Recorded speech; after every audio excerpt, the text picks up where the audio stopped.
I don't know if you are a Jordan Peterson fan, but he had one video. I think he was teaching in some universities, in some university. Let's hear it out. I think if you're in your 20s, skip this video. This is not for you. This is for people who are, let's say, 35 plus.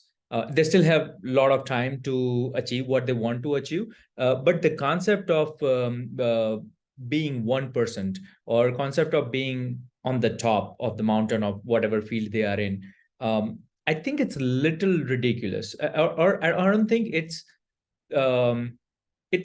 good.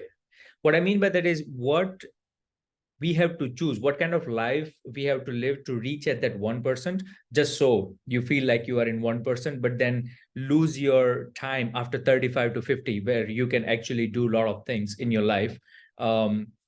And again, this suggestion applies based on how much money you have secured, or what is your salary right now, and all those things. But if you're doing above average, solely focusing on career or solely focusing on achieving or being best at what you do, it might not be the best way to live rest of your life.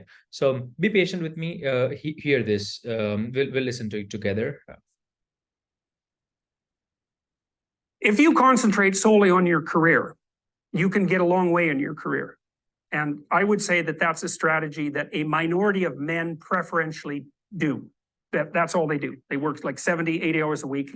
They go flat out on their career. Their stake. It sounds glamorous, right? That, oh, I work 70, 80 hours a week, and I have worked. But now I'm questioning, is this something I should be proud of if I'm going to live my other healthy years working just so I can make a name out of whatever field I'm in, or save the money which I won't be able to spend in my late years. Well, I'll be able to spend, but not I won't be able to do the things which I can do right now, right? So think about it. Taking everything on the small probability of exceptional status in a narrow domain. And it's a small probability. There is no guarantee that if you give your, let's say, mid 30s to late 40s, you will reach at that 1%. You might do much better than above average, which is fine. But if your goal is 1% and you cannot accept that it's not a common outcome for a lot of people, even though they work hard, then you will always be unhappy with yourself. You will feel like, I'm not achieving what I want to achieve.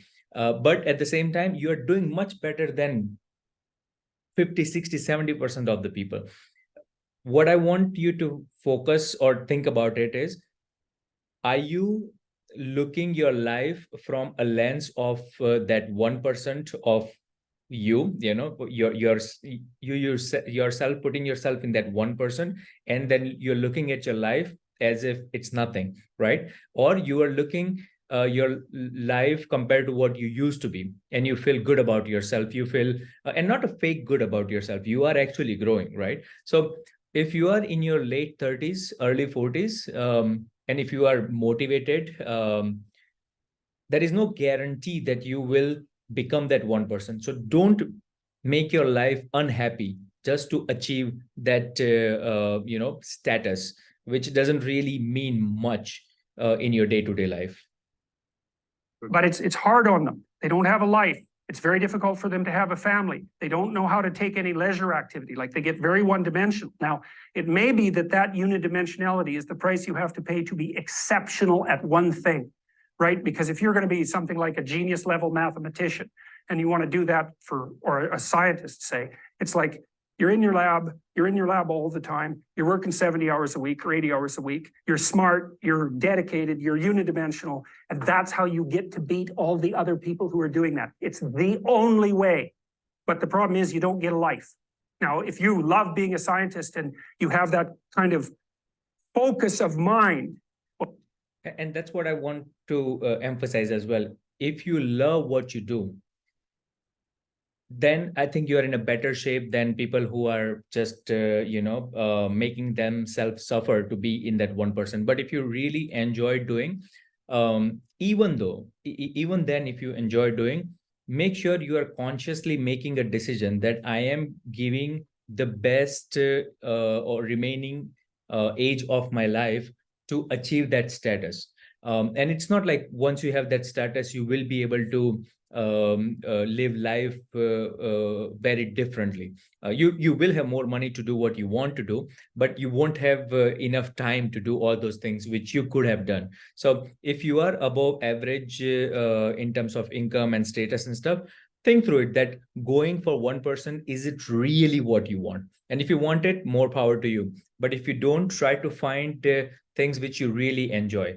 Try to create a life which when you are 80, 90-year old and look back, you don't regret that, hey, I worked all my life just to make a million or two more, but now I don't have any time, or now I cannot go for, I don't know, hiking or biking or whatever your hobby is, right? Or traveling.